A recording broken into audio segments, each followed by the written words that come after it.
Welcome to the show. So much to talk about. I hope that if you are in one of the areas of the country plagued by the heat wave, that the air conditioning is working. If you see me glistening, it is not flop sweat.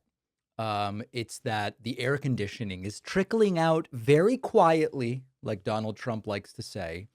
But it is very, very hot, and we have extraordinary, arguably unprecedented circumstances. I don't know that entering a war has ever been announced on Truth Central, but Donald Trump announcing first that the U.S. has joined the campaign against Iran on Truth Social. Quote, "We have completed our very successful attack on the 3 nuclear sites in Iran, including Fordo, Natanz, and Esfahan. All planes are now outside of Iran airspace.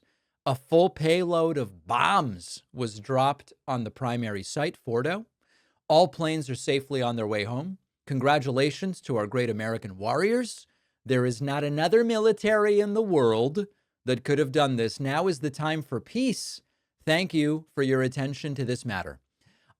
It is definitely weird to bomb a country and then go, this is the time for peace. Now that we have completed our bombing, it is obviously the time for peace.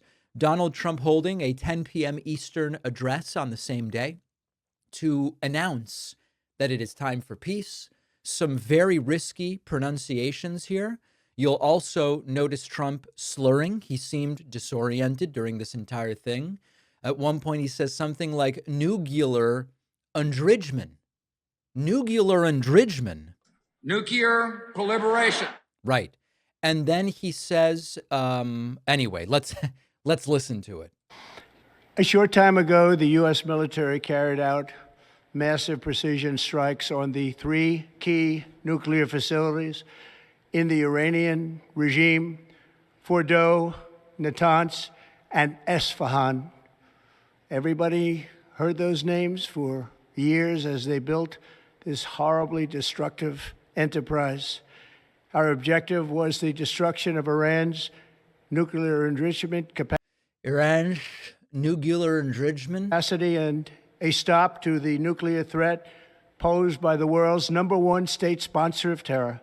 Tonight, I can report to the world that the strikes were a spectacular military success. Iran's key nuclear enrichment facilities have been completely and totally obliterated. Now, it's unclear that that is true. We will get to that later. Do the details matter? I think they do. You can evaluate what Iran is doing. You can evaluate what the United States is doing, what Israel is doing, all of the claims. But also, when you say we've totally destroyed it, there are now reports that the nuclear material had already been moved, and that while Fordo was damaged, it was not destroyed. What details, right? Who cares? Iran, the bully of the Middle East, must now make peace. If they do not, future attacks will be far greater and a lot easier. This is like horror comedy, right? A president announcing military action that he launched, lacking all congressional approval, while slurring and struggling to read and saying, now that I've bombed you, you'd better make peace. Now is the time for peace. Trump continued with the histrionics, saying either peace or tragedy is coming here for Iran. With all of that being said, this cannot continue. There will be either peace or there will be tragedy for Iran far greater than we have witnessed over the last 8 days. Remember, there are many targets left. Tonight's was the most difficult of them all, by far, and perhaps the most lethal. But if peace does not come quickly, we will go after those other targets with precision, speed, and skill. Most of them can be taken out in a matter of minutes. There's no military in the world that could have done what we did tonight, not even close. There has never been a military that could do what took place just a little while ago. And as strange as it is to announce that bombing makes this now the time for peace, one of the most bizarre and strange parts of this was when Donald Trump said, "We love you, God." And many seeing this appeal to divine intervention almost from Donald Trump, who of course only pretends to be religious. Actually hard to find a less religious person than Trump. Concerning in many ways that he is now almost doing this as a, this was directed by God. In particular, God, I want to just say we love you, God, and we love you, God. We love our great military, protect them. God bless the Middle East, God bless Israel, and God bless America. Thank you very much. Thank you. And God bless the United States. I don't know that I've ever seen anyone take the name of God in vain so shamelessly.